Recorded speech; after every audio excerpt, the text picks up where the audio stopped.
everyone. Welcome back to Relax with Animal Facts.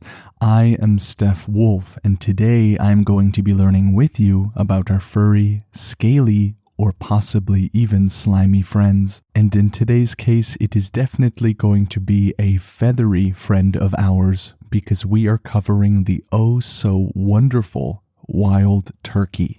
This, of course, is a very special listener episode dedicated to Catherine, Regan, and Carol Lee. Thank you so much for taking the time to write into the show, and I hope you enjoy your episode. To request your very own animal, you can go to relaxwithanimalfacts.com, go over to the Submit tab, and click Animal Submission. Now, many of you may have noticed that I did not upload for a few weeks, I think the past 3 weeks. At first, I simply got sick, and then there were some personal things that required my attention. It is never my intention to leave you guys 1 week, even 2 weeks without an episode, and so I ask your guys' forgiveness for my tardiness, and I applaud your patience as always. A huge thank you to George Vlad, who has provided all of the ambiances for this episode. I have linked his work in the description, and I encourage you to go check him out on YouTube. If you are new here, I welcome you with open arms. If you are a returning listener, you know exactly what I am going to be asking of you. I have 3 primary exhortations for you. The first is that you put on a comfortable pair of running shoes. We are going to be needing those for where we are going today. And my second exhortation is to realize perhaps where you are carrying some tension.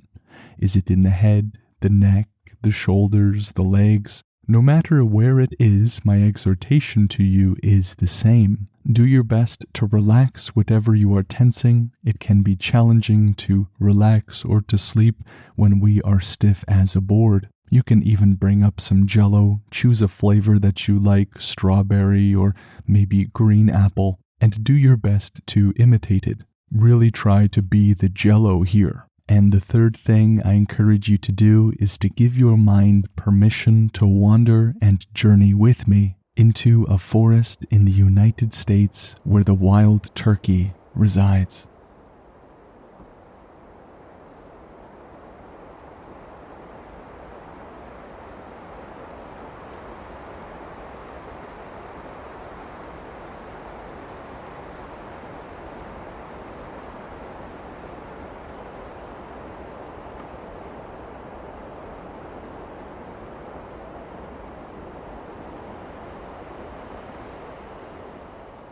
For many of you listening out there, we are simply in home sweet home. The wild turkey is in every state in the United States with the exclusion of Alaska. So if you live in the US, unless you are living in Alaska, you may have seen this creature before. They are also present in some of the southern parts of Canada, and so maybe some of my fellow Canadian listeners have seen the turkey as well.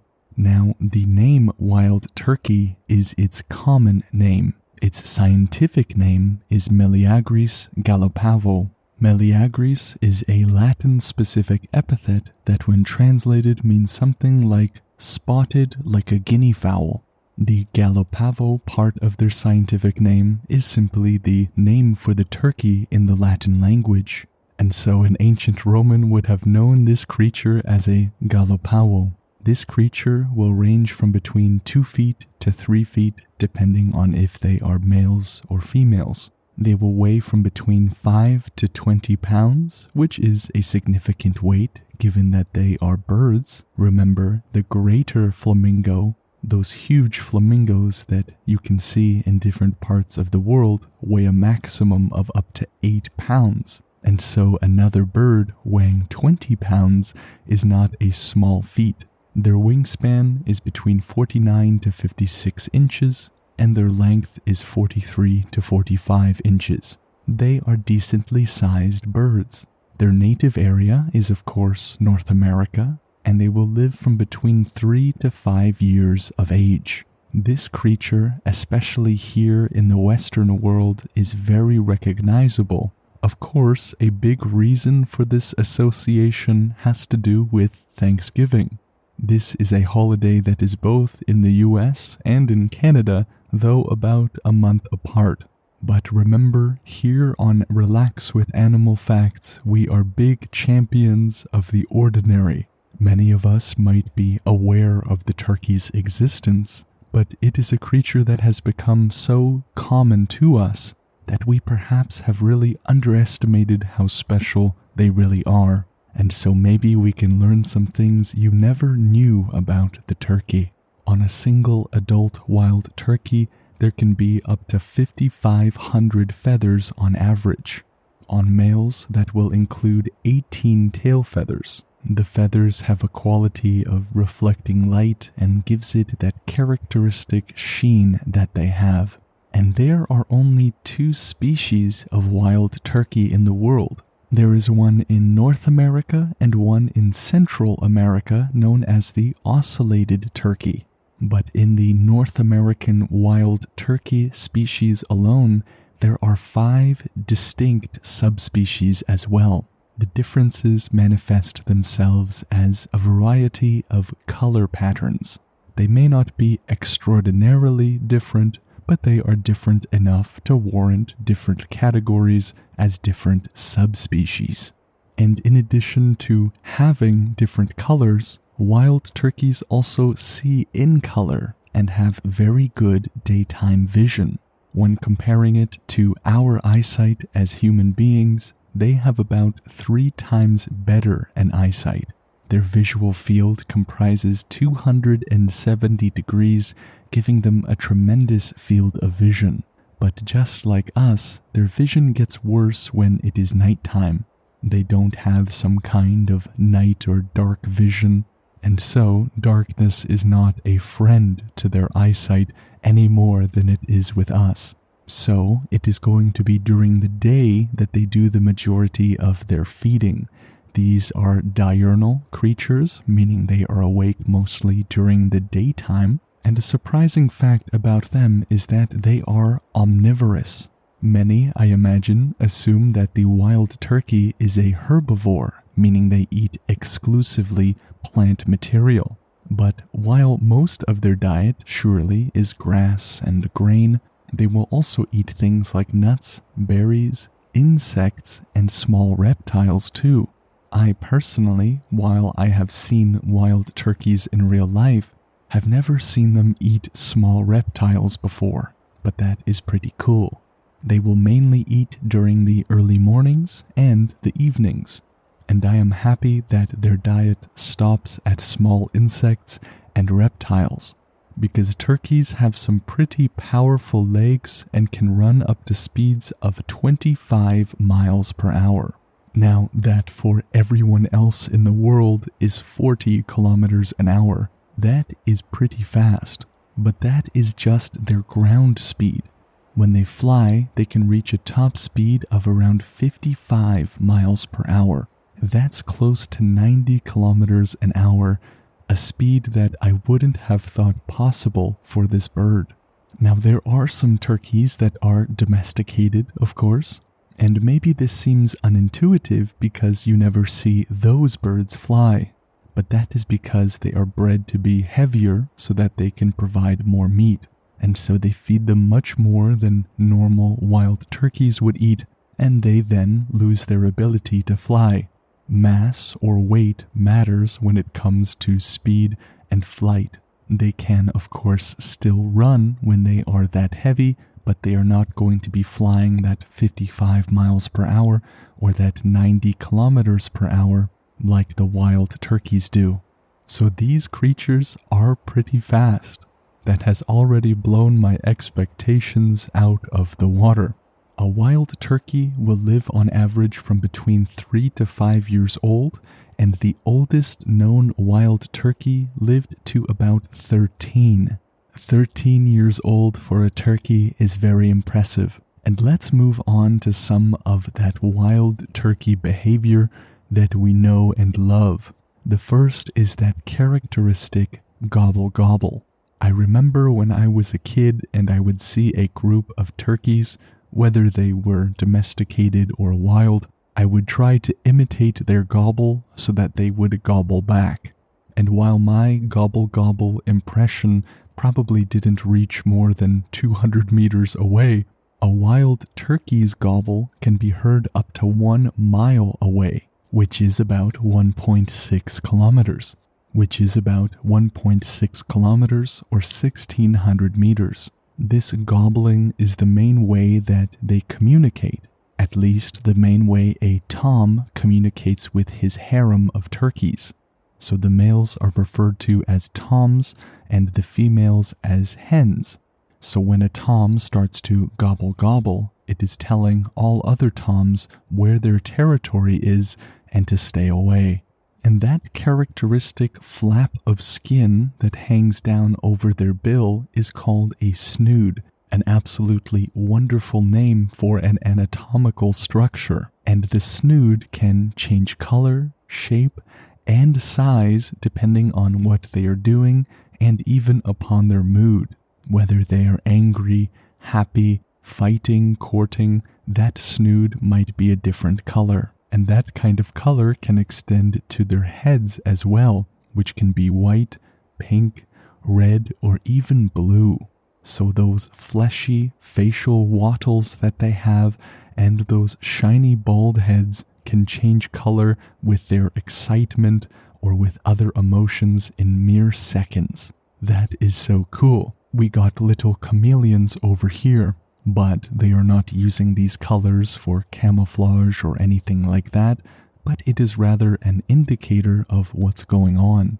And communication is important for the wild turkey, as they are very social animals. And in addition to their gobbling, they can make sounds like yelping, chumping, humming, purring, kikiing, cackling, and more. One sound might be used to call their young, another might be used during the mating call. Each sound has its place in the repertoire of the wild turkey's communication. During the winter months, hens and toms will live in separate flocks, and then during the springtime, the males will leave their flock and go around to the mating grounds to get females, a behavior that is not exclusive to the wild turkey.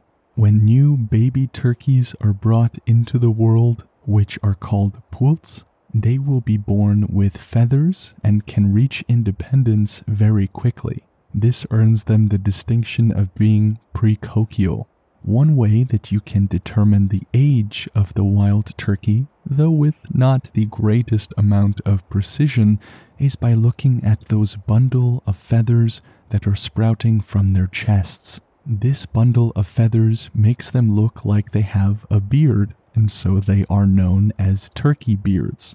This gets longer and longer as they age, and while all males have beards, some of the females will grow them as well, which remains to this day a mystery in the scientific world. Perhaps we have a turkey expert out there listening that has made some groundbreaking discoveries as to why this happens. If so, please reach out to me. One interesting fact about the turkey, though maybe not so surprising, is that they can swim. They will tuck their wings in close to their bodies, spread their tails like a little rudder, and do their kicking. Maybe this can be called the turkey paddle rather than the doggy paddle. A historical fact about these creatures is that in the early 1500s, so the 16th century, European explorers brought home wild turkeys from Mexico, where native people had domesticated those birds some centuries before, and they quickly became popular in Europe. And interestingly enough, when English colonists came, they brought over their own domesticated turkeys that they had gotten some time before. Now, before we go into the name of the turkey, where it comes from, or what it means, let's do our obligatory dad joke. Can a turkey jump higher than a house? Well, yeah, because houses can't jump. That is a good one to get your friends. The word turkey was first applied to it in English because it was identified with or treated as a species of the guinea fowl, and because it got all the way through Europe from Spain by way of North Africa, which was then under the Ottoman Empire or Turkish rule. And so Turkey is literally referring to Turkey. Indian corn was also called turkey corn or turkey wheat in English for the same reason.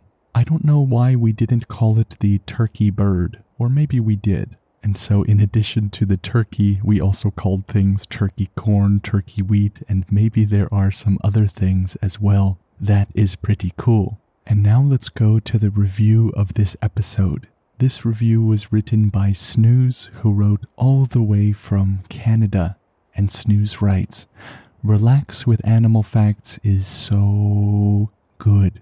There are a lot of O's in the so." Thank you, Snooze, for that very brief, pithy little review. I am so glad that you are a part of what makes the show special. If the show helps you at all, leaving a review is one of the biggest things that you can do. It helps the show grow, it helps more people find it, it helps the show get better. It is great all around. If you would like to request an animal, you can do so by going to relaxwithanimalfacts.com and going to the Submit an Animal Request tab. To reach out to me for any other reason, you can do so by sending an email to relaxwithanimalfacts@gmail.com or by going to relaxwithanimalfacts on Instagram. A huge shout out to George Vlad for the ambiance used in this episode. His stuff is linked in the description and I encourage you to go check it out. What an amazing animal we have covered today. I am again so surprised how something so common, ordinary, can be hiding so many little facts and secrets that make them so unique. We get so used to that which is common and ordinary to our experience, and we are almost predisposed to take things for granted. But I hope today we have all disabused ourselves of that notion that turkeys are just some regular common creature and not some wonderful bird. Thank you all for taking the time to listen to this episode, and I look forward to seeing you on the next episode with the next animal. Take care.